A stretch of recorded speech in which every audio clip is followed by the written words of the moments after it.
बता रहा हूँ, ये जस्ट इमेजिन। अच्छा, एक और ये बात नहीं है कि इसने बलूचिस्तान बेचने की कोशिश करी। ये पहले बलूचिस्तान को चीनियों को बेचना ऑलरेडी ये एग्री कर चुके हैं। जो गवादर है वो तो बलूचिस्तान में एक मकान की 2 रजिस्ट्री हो रही है क्या? और यही ये स्टोरी है। घोसला का घोसला हो रहा है, घोसला का घोसला है। इन्होंने बलूचिस्तान दो ये ऐसे कलाकार हैं लाहौरी, ये ऐसे कलाकार हैं। इन्होंने क्या करा, सबसे पहले चाइना को बोला कि तुसी फिक्र ना करो, ये चाइना पाकिस्तान इकोनॉमिक कॉरिडोर बनाओ, ये ग्वादर पोर्ट बनाओ। तो चीनी बेचारे लाओ पैसा, लगाओ पैसा, लगाओ। इन्होंने सारा चीनियों का पैसा खा लिया। अब जब चाइना ने बोला कि नहीं यार, हमें तो मार रहे हैं बलोच लिबरेशन आर्मी ठोक रही है हमें, हमारे इतने दर्जन भर चीनी इंजीनियर मार दिए, अब हम चाइना पाकिस्तान इकोनॉमिक कॉरिडोर में और लागत नहीं लगाते, हम नहीं डालेंगे पैसा, पहले तुम अपनी सिचुएशन सुधारो। तो उसने बोला यहाँ से तो देखो, इस यहाँ से दूध आना बंद हो गया। तो फिर ये गए ट्रम्प के पास, सर ऐसा है कि एक जगह है बलूचिस्तान, आपने नाम तो सुना ही होगा। क्या सर, बड़े मिनरल है वहाँ, बड़े। ये इसने फिर ट्रम्प को बेचा, इसने फिर ट्रम्प को बेचा, और वही एक मकान की 2 रजिस्ट्री करवा के आया आसिम मुनीर, जो हम कहते हैं ना, सर अभी कह रहे थे कि सरकार मैंने आपका नमक खाया है, ले अब गोली खा। संबोधन पीढ़ियों तक याद रखी जाएगी जीत।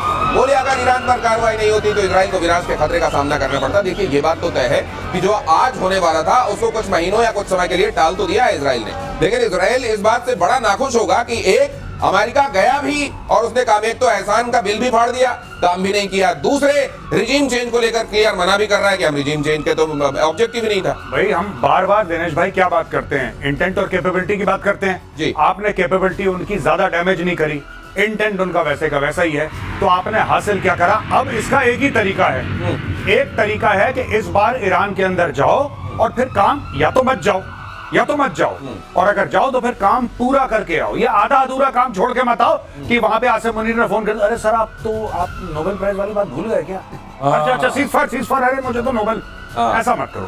अगर आप ऑपरेशन कर रहे हैं इस बार, और मैं एक और बात बता दूं, ये जो सो कॉल्ड सीज फायर है, अभी फिर से एक बार भयानक युद्ध भड़केगा, इजराइल नहीं छोड़ेगा 100%। कई लोग खुशियां मना रहे हैं, और पाकिस्तानी तो बहुत, जैसे कि वही ऑपरेशन सिंदूर में जूते खाने के बाद फिर पाकिस्तानी खुशी मना रहे हैं, तो ईरान के लिए भी पाकिस्तानी खुशी मना रहे हैं। मैं सिर्फ एक बात ये कह रहा हूं कि इजराइल फिर से ठोकेगा ईरान को बुरी तरीके से, और अमेरिका को आज नहीं तो कल नहीं तो परसों इसमें आना पड़ेगा। ये इनकी मजबूरी है, और उसका भी कारण मैं आगे बताऊंगा। ये जो सिग्नलिंग कर रहा है ना चाइना को ट्रम्प, ट्रूथ सोशल पे डाल रहा है कि चलो तुम ईरान से तेल खरीद लो, आपने देखा होगा कि बेटा तुम जाके, अरे चाइना तुम्हारी परमिशन ले रहा है तेल खरीदने से पहले। 1.8 million barrels a day, 90% of Iran's export of oil goes to China. China आपकी परमिशन कब मांग रहा है ट्रम्प साहब? चाइना तो खरीद रहा है धड़ल्ले से। ये कह रहे हैं कि तुम ईरान से खरीदो, भाई मुझसे भी खरीद लेना। अच्छा, ये उस तरह की बात हो गई। अपना बिल फाड़ रहा है, ये आपने एक तो अपना बिल फाड़ रहा है, और साथ में ये भी कह रहा है कि आज मैं सूर्य को पूर्व से उगने की इजाजत देता हूँ। पूछ कौन रहा है आपसे? सीज फायर के बाद ईरान में भी जीत का जश्न, तेहरान में लोगों का सड़कों पर जश्न, पोस्टर बैनर झंडे लेकर सड़कों पर उतरे लोग, इजराइल को युद्ध में हराने का दावा। ये देखिए, मैं ये सोच रहा हूँ कि हारा कौन है इस युद्ध में? नहीं, देखिए मैं एक बात बताऊँ आपको, ये बिल्कुल पाकिस्तानी चीज हो रही है ईरान के अंदर। हर जगह पोस्टर लगवा दो, ईरानी कह रहे हैं हम पे हमला हो गया, ईरानी हर जगह गिड़गिड़ा रहे हैं, यूनाइटेड नेशंस में कह रहे हैं कि रोको रोको रोको, सब जगह रोको रोको, हाथ पैर जोड़ रहे हैं, फिर कह रहे हैं हम जीत गए। ये पाकिस्तानी ब्लड है थोड़ा बहुत इनमें, मैं बता नहीं, लेकिन मेरे को एक चीज लग रही है, मैं एक ऐसे लड़के को जानता हूँ जो फेल हो जाता था, सप्लीमेंट्री आती थी उसकी, तो जाके पड़ोसियों को पहले मिठाइयां बांटना शुरू कर देता था। मैंने पूछा क्यों? बोले मार्कशीट देख लेना शुरू कर दें। ये अगली खबर देखिए, सीज फायर के बाद इजराइल के सुरक्षा मंत्री का बड़ा बयान, इजराइल को दुश्मनों के खिलाफ नर्क का दरवाजा खोल देना चाहिए। मतलब अभी तक खोला नहीं है, ये वहां पे रियलाइजेशन है कि जो काम था वो अधूरा रह गया। अधूरा तो है, बिल्कुल सही कह रहे हैं। बेन गुवेर इतमार ने ईरान में सत्ता परिवर्तन की वकालत की। पीएम नेतन्याहू के बेहद करीब बेन गुवेर इतमार कह रहे हैं सत्ता परिवर्तन होना चाहिए। ट्रम्प कह रहे हैं सत्ता परिवर्तन से तो अराजकता आ जाती नहीं, और ट्रम्प एक बार ये कह रहे हैं कि अराजकता आ जाती है, दूसरी बार कहते हैं मेक ईरान ग्रेट अगेन। ये दोनों चीजें ट्रम्प कह रहे हैं। देखिए ट्रम्प का भी अच्छा है, उसको दोनों हाथ में लड्डू चाहिए, कभी ये खाएगा कभी ये, उसकी मर्जी है, उसको जैसे पहले नोबेल मिल जाए वो उसको, मतलब दैट्स ओके। नहीं, लेकिन एक चीज है, आप जिसको भी बताइए, आपको कितना विश्वास है कि जो ट्रम्प बोल रहे हैं कल भी वही बोलेंगे? नहीं, ये तो उनको भी खुद को भी भरोसा नहीं है। वो कहता है ना कि मुझे खुद नहीं पता मैं क्या करने वाला हूं, मैं क्या बोलूंगा। ये वो ट्रम्प के साथ है, मुंह है कि मानता नहीं, वो कभी भी कुछ भी बोल सकते हैं। लेकिन सवाल एक है, वो तमाम कंट्रीज जिनकी तरफ ट्रम्प की, अमेरिका की नजर चली जाती है, ट्रम्प के खास तौर से, मेक फलाना ग्रेट अगेन, अब हाथ जोड़ लेंगे भाई साहब, हमको ग्रेट नहीं बनना, ये यूक्रेन को ग्रेट अगेन, ये अफगानिस्तान ग्रेट अगेन, ये सब अब ईरान ग्रेट अगेन। अगली खबर देखिए, ईरान में सत्ता परिवर्तन की इजरायली डिमांड के बीच अमेरिकी प्रेसिडेंट ट्रंप का एक और बयान लीजिए। मैं ईरान में सत्ता परिवर्तन, यही मैं कह रहा था, नहीं चाहता सत्ता परिवर्तन, अराजकता लेकर आता। ईरान के पास बहुत तेल है, वो बेहतर कर सकता है। देखिए मतलब दुनिया भर की बातें करने के बाद तेल, वो उसको वो अपना भला खुद कर सकता है, फलाना कर सकता है, अराजकता फैलेगी, तेल, उसके बाद तेल बहुत अपना अच्छा करता है, सीधे बोल देते भाई साहब तेल। इनको यूक्रेन में क्या दिख रहा था? Minerals, minerals. अब सुना है बलूचिस्तान को लेके बात कर रहा है पाकिस्तान, रेयर अर्थ बहुत है, ले लेना। इनको यही दिखता है, सबको सब कुछ दिखता है, इनको सिर्फ यही दिखता है। ये इतना सारा, मैं ये समझना, मैं ये दो तीन बातें समझने की कोशिश कर रहा हूँ। एक तो Pakistan mid air fuelling refuelling कहां पर हुई, ये बात वो कह रहा है भारत के एयर स्पेस का इस्तेमाल हुआ, इधर से कहा यार वो पाकिस्तान ने जो टॉर्च दिखाई थी आपने पहले दिन दिखाया। क्या ईरान को ये पता नहीं कि खुशियां जरूर मना रहे हैं लेकिन मेरे हितैषी नहीं है पाकिस्तान के लोग? बिल्कुल सही है, बिल्कुल पता है, और ये इनके ऊपर एयर स्ट्राइक कर चुके हैं, और इनको ये पता है कि जो बलूचिस्तान वाला मसला है उसमें ये भी शामिल है। तो सब मिला जुला के पाकिस्तान से ईरान बहुत सावधान और सतर्क रहता है। ये उम्मा की बात चल के जितनी बात हो जाए, और आपने वो भी देख लिया उम्मा कैसे चलता है, ऐसे चलता है कि वो जाके बेचा है सब कुछ, अब आके यहाँ बोलने लगी। जब लोगों ने विरोध किया तब मुनीर जी ने मुनीर ने मुंह खोला। आपने सुना कभी? आपने सुना? उसने रख रखा है प्रधानमंत्री मुंह खोलने के लिए, वो कहता है ये मेरा छोटा भाई है, ये बकवास करेगा, ये तो काम ही वही करता है। ट्रम्प क्या है? ट्रम्प इज बड़े भाई हैं sir, Trump is English speaking Khawaja Asif. वो इंग्लिश स्पीकिंग ख्वाजा आसिफ है ट्रम्प। ये ऐसे वो छोड़ता है तो ये भी छोड़ता है। ऐसा ही वो पार्लियामेंट से बोलता है, ये एक आपके, हाँ ये इधर से बोलते हैं। हमला करने के बाद ईरान ने कतर से मांगी माफी। अगली खबर देखिए, कतर और उसके लोग हमारे टारगेट नहीं है, ईरान ने कहा। हमने अमेरिकन बेस पर अटैक किया था, ईरान ने कहा। कतर हमारा भाई मुल्क है। तो ये समझ में नहीं आता, भाई भी रहते हैं, फिर ये चतुराई भी रहती है। कतर के शेख ने फिर से ईरान की आलोचना की। कतर पानी पी पी के गाली दे रहा है, ये कह रहे हैं नहीं हमने तो केवल वहाँ एयर उसको अमेरिकन बेस को निशाना बनाया था, और वहां पर कतर को कहते हैं, ये भी इन्होंने पहले बता दिया था कि भाई देख एक मारना पड़ेगा। और अमेरिका को भी ये फोन कर दिया, इज्जत की बात, क्योंकि वहां तमाम जगह पर लोग ये कह रहे हैं कि हमको तो मालूम था, हमको पहले कह दिया था कि इस जगह से दूर रहना। जब कुछ साल पहले इन्होंने अमेरिकन ने कासिम सुलेमानी को मारा बगदाद एयरपोर्ट के बाद, तो गाड़ी में जा रहा था, ऊपर मारी, हेलफायर खत्म कर दिया कासिम सुलेमानी जो कुड्स फोर्स का हेड था। तब आपको पता है दिनेश, तब भी जब ईरान ने बोला कि अब हम छोड़ेंगे नहीं और हम मार देंगे जान से, बड़ी लंबी चौड़ी इन्होंने स्पीच दी, बहुत लंबी चौड़ी स्पीच दी। उसके बाद चुपचाप अमेरिकन को फोन करा कि इस फलाने बेस पे इतने बजे हम मिसाइल मारने वाले, देख लेना भैया, तुम्हारा खाना तुम दिल दो, हमारा खाना हम दिल देंगे। अमेरिकन हट गए वहां से, वहां पे बम गिरे, कुछ उन्होंने उड़ा दिए पहले ही, कहानी खत्म हो गई। एक अमेरिकन कुत्ते को खरोच नहीं आई। इंसान तो बहुत बड़ी चीज है, अमेरिकन कुत्ते, क्योंकि उनके केनाइन यूनिट्स भी रहती हैं, इसलिए कहता हूं वहां पे एक कुत्ते को खरोच नहीं आई। ये है ईरान की बमबारी। तो ये सब पहले बता देते कि इनको पता है कि अगर कोई अमेरिकन मरा तो फिर रजीम चेंज कर देंगे। तो अगर आप ये समझते हैं कि केवल क्रिकेट में मैच फिक्स होता है, तो फिर से सोचिए ऐसे खतरनाक मैच भी फिक्स हो सकते हैं। कि अगली खबर देखिए, अमेरिकी हमले पर पाकिस्तान ने ईरान को दिया धोखा। हमले की पहले निंदा की, फिर बैकफुट पर आया। राष्ट्रीय सुरक्षा समिति की मीटिंग में अमेरिकी हमलों का जिक्र नहीं, निंदा को चिंता व्यक्त करने वाला कदम बताया। निंदा टू चिंता, फ्रॉम निंदा टू चिंता व्यक्त करने वाला, ये बिल्कुल चिंता, पहले निंदा करी, फिर उन्होंने चिंता व्यक्त करी। अभी आपको मैं बता रहा हूँ, इसके बाद ये चिंतन करेंगे। नहीं सर, एक चीज और, चिंता चिंतन, ये निंदा चिंता चिंतन जो करते हैं, इसी चिंतन में ये लोग कई बार ट्विटर में कुछ लिख देते हैं और वहां लिखना कंडेम ही चाहते हैं, और उसके बाद दुनिया कहती है, जब इनको बताती है भाई साहब एक बार होश में आओ जरा, क्या फूक के बैठे हो, फिर उसके बाद उसको सुधारते हैं।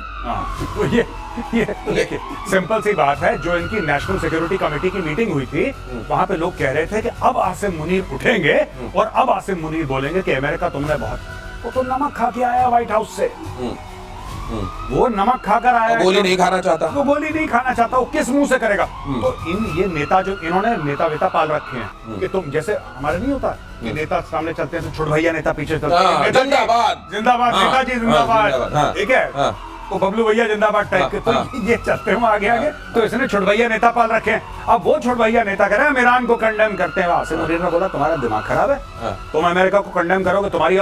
फिर उन्होंने चेंज करा, बोला नहीं हमें फिक्र है यार, ईरान पे बम मार दिया, ज्यादा मार दिया, कंसर्न्ड अबाउट। अब ऐसा है, हमने जो लाइन याद आ रही, बहुत अच्छी लाइन है, फिट बैठती है।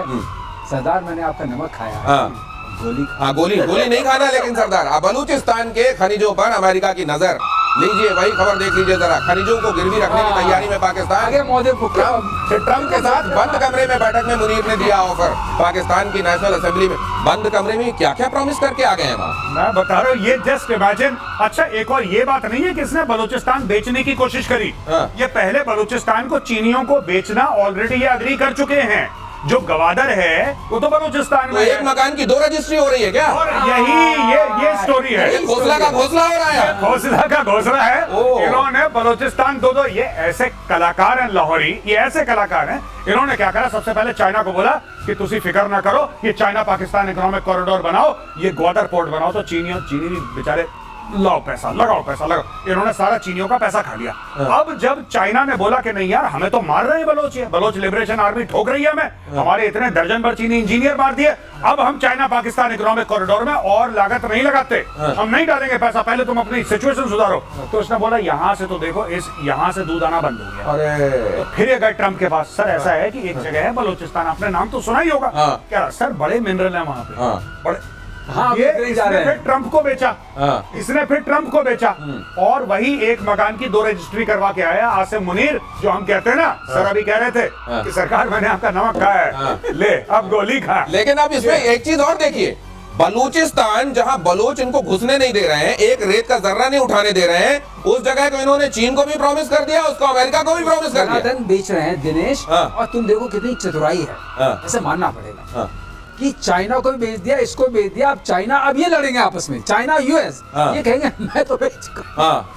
लड़ाई नहीं, और फिर चाइना और यूएस के बीच में बात होगी, चाइना कहेगा तुम्हारे कहने पे मैं तेल ले रहा हूँ, अब तुम चुप रहो। भाई साहब एक और चीज, आई एम सॉरी, ये मैं बताना भूल गया, माफी चाहता हूँ। इन भाइयों ने रशिया को भी बोला कि एक वार्म वाटर पोर्ट है इधर। ओ 3 रजिस्ट्री है। ये 3 रजिस्ट्री करने के चक्कर में थे पहले, पर अब ये 2 रजिस्ट्री पे आ गए हैं। ये अमेरिकन को बोल दिया कि आप अब अमेरिकन वहां पे आ जाएंगे।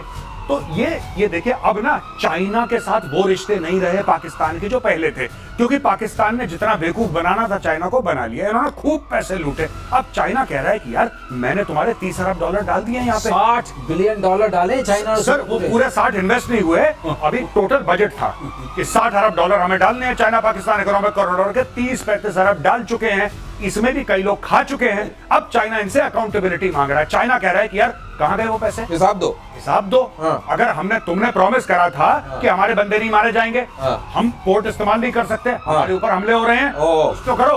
अब इन्होंने चुपचाप गया, खाना खाते खाते बर्गर मुंह में डाला, इसने बोला mister Trump, you can take Balochistan. 44% of Pakistan's landmass. Please take. No. और मैंने सुना है चाइना को ये कह रहे हैं कि दुनिया का लेके हम कहीं गए नहीं, तुम्हारा लेके भाग जाएंगे क्या? अगली खबर, ईरान ने एटमी प्लान शुरू किया तो फिर हमला करेंगे। नेटो समिट में मीडिया से बोले डोनाल्ड ट्रम्प। ट्रम्प ने ईरान पर बमबारी और हिरोशिमा पर परमाणु हमले की तुलना की। देख लीजिए, मतलब गजब है। ये तुलना भी जो अमेरिका ने ही किया हो, अमेरिका ने ही जापान पर बम पटका। अरे भाई साहब, कम से कम ये सोच लेते कि आप ही की कौम है वो जो इन्होंने ये काम किया था। खैर, इसकी तुलना कर दी। मीडिया से बोले डोनाल्ड ट्रम्प। ट्रम्प ने ईरान पर बमबारी और हिरोशिमा पर परमाणु हमले की तुलना की। ईरान के एटमी साइट्स पर अमेरिका ने किया था अटैक। न्यूक्लियर प्रोग्राम से हटने के लिए तैयार नहीं है, वो ये कह रहे हैं। ट्रम्प गजब की एनालॉजीज भी गजब की देते हैं। डायरेक्टली हिरोशिमा, मतलब इसको कम नहीं चाहिए, इसको चाहिए जो अल्टीमेट हो गया। और आज की तारीख में मैं शुरू से कह रहा हूं, मतलब कल परसों जब से सीज फायर हुआ है ना, तब से मैं यही बात कह रहा हूं, इनको वापस आना पड़ेगा, इनकी मजबूरी है। देखिए, ये कह रहा है चीन से तेल खरीद लो, चलो चीन ने खरीद लिया। ईरान अब क्या करेगा?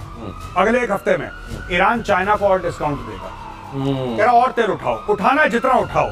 चाइना उठाएगा, तेल की कोई कमी नहीं है, और कोई खरीद नहीं रहा। बाकी 2-3 और देश बोलेंगे कि हमें भी दे दो। सर हम क्या ले सकते हैं जैसे चाइना ले रहा है? अब इसमें होगा क्या, इनके पास आएंगे पैसे, ईरान के पास। ईरान उन पैसे का क्या करेगा? वापस न्यूक्लियर में लगाएगा, वापस हमास हिजबुल्ला, ये फिर से कुछ ड्रामा करेंगे, फिर से ये बमबारी होगी।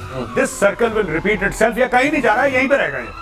ओ, तो ये एक विशेष सर्किल है, ये एक दुष्चक्र है, और ये दुष्चक्र आपको फिर से घटित होता हुआ दिखाएगा। नेटो देश पर हमला कर सकता है रूस। अगली खबर देखिए, यूरोपीय देशों पर दाग सकता है मिसाइलें। बाल्टिक पर हमले से हो सकती है शुरुआत। एस्टोनिया पर या लातविया पर हमले की आशंका। उधर रूस जो है थोड़े थोड़े दिनों में बाल्टिक देशों को मतलब छींकता रहता है, कहते हैं उसकी छींक से ही उधर बाल्टिक देश जो है हिल जाते हैं। तो कुछ दिनों में अगर इनको छींक ना आए तो गुल सूंघ कर छींक ले आते हैं। वो देश वाकई पवई पवई ऐसे हैं बेचारे, हाँ। ये बात उनके लिए स्प्रेड बैठती है, और इसने छींकना शुरू किया तो गड़बड़ होगी। हाँ। तो अभी क्या होता है, हाँ, ये जो एस्टोनिया, लातविया, लिथुआनिया है सर, हाँ। ये मुझको लगता है इनका होना जो एक है विश्व राजनीति में, इसलिए भी है कि रूस छींक मारेगा और ये हिला करेंगे। ये हिला करेंगे, ये है देखने के लिए, घूमने के लिए बड़ी अच्छी जगह है। हाँ, वैसे तो अच्छी है, बहुत अच्छी जगह हाँ। है। तो अब रूस का ये है कि इन्होंने कहा हम शामिल होंगे, हाँ। हम नाटो के बनेंगे, तो नाटो के मेंबर बने।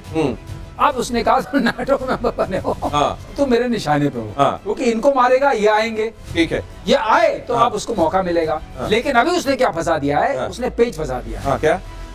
ट्रम्प को फंसा दिया उधर, हाँ, ट्रम्प ने इसको बोल दिया यूक्रेन को कि तेरे पास कार्ड नहीं है, राइट। और नाटो को बोल दिया कि मैं पैसे नहीं दूंगा, हाँ, हाँ, हाँ, हाँ, हाँ, हाँ। और अपने बजट बढ़ाओ। हम्म।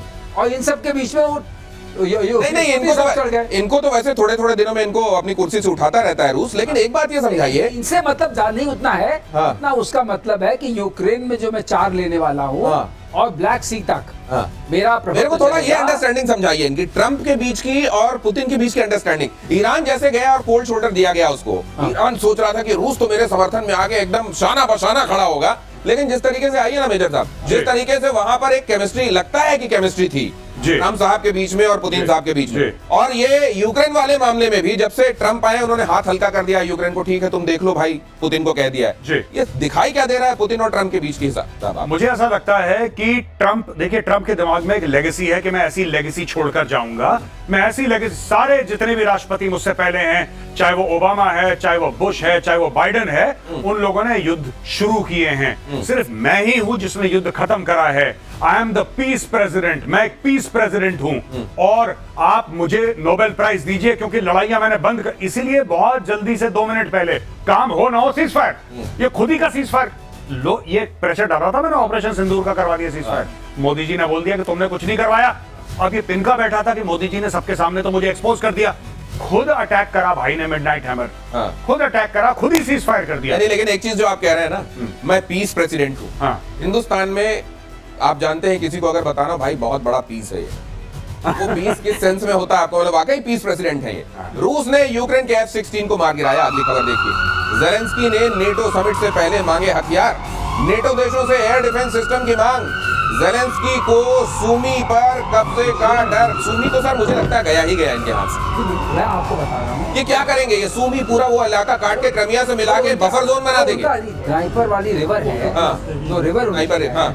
उस रिवर के अक्रॉस ये इस तरफ कहते हैं हमारा है, हाँ। उसके बाद तुम जाओ। ठीक है। और एक बात और है, हाँ। उसमें Russian dominance, Russian speaking people, हाँ, बहुत ज्यादा नंबर में। और एक बात और की थी, हाँ। जो यूक्रेन में हुई थी, हाँ। उन्होंने कहा रशियन लैंग्वेज को हम नहीं सेकंड। लेकिन एक बार प्लेबिसाइट हो चुका है वहाँ, हैं? और यूक्रेन कहता है, प्लेबिसाइट बता रहा है कि लोग तो हमारी तरफ वाले हैं। ये प्लेबिसाइट वाली बात कौन, यूक्रेन बताया हाँ। ना? रशिया ने क्या बताया? रशिया तो कह रहा है हमारे लोग हैं। 92% उसने बताया हमारे साथ है। हाँ। 1-2% नहीं, राइट। तो वो हो चुका है, हाँ। वो सब हो गया। लेकिन आपने एक जो अच्छी बात पूछी दिनेश, कि इन दोनों के बीच में क्या बात हुई, हाँ। तो जब उसने उसको हैप्पी बर्थडे किया, उसने कहा ठीक है आपको जो कुछ करना है करो, हाँ। अपना पीस नोबेल प्राइज वगैरह लो, हाँ। इस तरह का इलाका मुझे दे। अच्छा, हाँ। ये तो यूक्रेन का ये वाला, और मैं बीच में दावा ये भी करूंगा कि पूरा यूक्रेन मेरा है, आप कुछ बोलना मत। हाँ, अब कहना मैं अभी तुमको कम से कम ये दे रहा हूँ, वेस्टर्न साइड हाँ। लेके तुम चुप रहो, तो हम तो लोग मतलब अंडरस्टैंडिंग ये है हाँ। कि मैं पूरा यूक्रेन मांगूंगा, मुझको लोहान डोनेट्स सूमी दे देना, आप मेरे को पूरा मत देना, पूरा मत देना, लेकिन इतना दे देना, हाँ, इतना। और उसको मैं बफर जोन बना लूंगा, नेटो और मेरे बीच में वो सैंडविच इलाका रहेगा, बाकी और छोड़ बीच बीच में जो पास वाले छोटे भैया, हाँ। उनको मैं धमकाता रहूंगा, हाँ। तो आप कहोगे देखो मैंने पीस करा। अब ये नोबेल प्राइज वाला स्ट्रोक है। ऐसा ना हो कि ये भाई खुद ही बोल दे, पुतिन की बात कर रहा हूँ, हाँ। पुतिन खुद ही बोल दे कि हाँ ट्रम्प तो बहुत बढ़िया आदमी, इसको नोबेल प्राइज दे दो। खुद ही बोलेगा। हो सकता है कि शी जिनपिंग भी बोल दे, ओह। क्योंकि इनको पता है कि इस आदमी को चाहिए, हाँ। वो मेडल चाहिए, वो प्राइज चाहिए। तू व्हाइट हाउस में बैठ के खेलता रहे, हाँ। और वैसे भी भाई 3.5 साल है ट्रम्प के, 3.5 साल जियोपॉलिटिक्स में बहुत लंबा समय होता है, बहुत छोटा भी होता है। अगर रशिया ने ये कह दिया, मतलब पुतिन ने ये कह दिया, जी। या शी जिनपिंग ने कह दिया, जी। तो अपनी ऑडियंस को ये घर में क्या जवाब देंगे? इनको कौन सा जवाब देना है, किसको? शी जिनपिंग किसको जवाब दे रहा है? वहां पे लेकिन कई मसलों में बड़े मुद्दे उठ जाते हैं, मुद्दे उठ जाते हैं। देखिए ये सब नहीं, वहां पे जो मुद्दे रहते हैं, चाइना के मुद्दे चाइना के अंदर ही रहते हैं, हाँ। चाइना के मुद्दे बाहर नहीं आते। और ये दोनों के दोनों I mean even president Putin is a strong man. President Putin से कौन सवाल पूछ रहा है? एक ने सवाल पूछा तो उसको साइबेरिया में जेल में डाला, वहीं पे मरमुरा गया वो। एक और ऐसे जैसे वहां की जनता ये कह रही थी ना कि आपने पाकिस्तान को इतने हथियार क्यों दे दिए, टैक्स पेयर्स मनी है, आप कैसे दे देते हैं? अरे ये सवाल तो ऐसे ही आया था, ये ऐसे ही आया था। हाँ, लोग मन बहलाने के अच्छा, लिए। ये पाकिस्तान को जब बताना होगा कि कितना एहसान करते हैं देखो तुम्हारे ऊपर, देखो हमारे यहाँ जनता क्या दबाव डालती है, तब लेकिन फिर भी लेकिन फिर भी हमने तुमको दिया ये एहसान की टोकरी लादने के लिए। और आतंक के पालने वालों को बख्शा नहीं जाएगा। एससीओ की बैठक में अजीत डोभाल का बड़ा बयान। डोभाल ने कहा आतंकवाद पर कोई डबल स्टैंडर्ड नहीं चलेगा। उन्होंने कहा आतंकवादियों को फंडिंग करने वालों का हिसाब होना चाहिए। मतलब ये डोभाल भी अब भी ये कह रहे हैं कि गुड टेररिज्म और बैड टेररिज्म समझने वाले अब भी दुनिया में लोग हैं। लश्कर आतंकी फैसल नदीम का बड़ा कबूलनामा, पाकिस्तानी आर्मी से लश्कर के रिश्तों को जायज ठहराया। सारी जमातें सहूलियत उठाती रहती हैं। आतंकी नदीम ने कहा एस्टेब्लिशमेंट के साथ हमारा राब्ता रहता है। वो मैं तो कह रहा हूँ लश्कर तैयबा एक पाकिस्तानी आर्मी की रेजिमेंट है, बस उसको डिक्लेयर नहीं करा है। ये जो भी बैट है बॉर्डर एक्शन टीम है, बॉर्डर एक्शन टीम में जब एसएसजी के कमांडो होते हैं उनके साथ लश्कर और जैश के आतंकवादी होते हैं। ये साथ ट्रेनिंग करते हैं, ये साथ बैठ के खाना खाते हैं, इनको सेम सोर्स से फंडिंग होती है, एक को तनख्वाह आती है, एक को फंडिंग मिलती है। लश्कर तैयबा जैश ए मोहम्मद जो ऑपरेशन सिंदूर में हमने इनके एयर बेसिस पे मारा, मिलिट्री टारगेट्स को टारगेट करा हमने, मिलिट्री एरियाज को बिल्कुल ठीक करा, क्योंकि इनमें कोई फर्क नहीं है।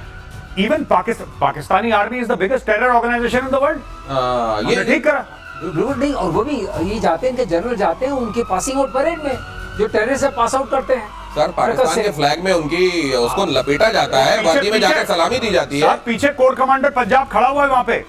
कोर कमांडर पंजाब खड़ा हुआ है, ऐसे दुआएं मांग, मुझे लगा उसका फूफा मर गया वहाँ पे। नहीं, ये तो जैसे मोहम्मद का है, ये तो अलग आदमी है।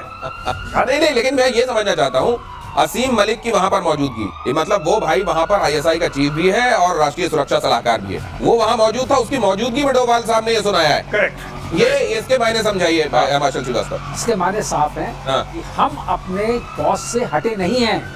अगर आपके मन में कोई गलतफहमी आ गई कि इतने उसके युद्ध के बाद हम उससे हट गए क्योंकि वक्त बीत गया है, हमने ऑफ सिंदूर को पॉज ही किया है, ये जारी है। इंपॉर्टेंट आ रही है सर। अभिनंदन को पकड़ने का दावा करने वाला मारा गया, पाकिस्तानी मेजर को तालिबान ने मार गिराया। वजीरिस्तान में तहरीके तालिबान पाकिस्तान के साथ मुठभेड़ में शिकार 2019 में पहली बार चर्चा में आया था मोइज अब्बास। चाय का टाइम हो गया है मेजर साहब। एक मिनट हाँ, ये जरा स्टूडियो लाइए वापस। एक मिनट। T is fantastic.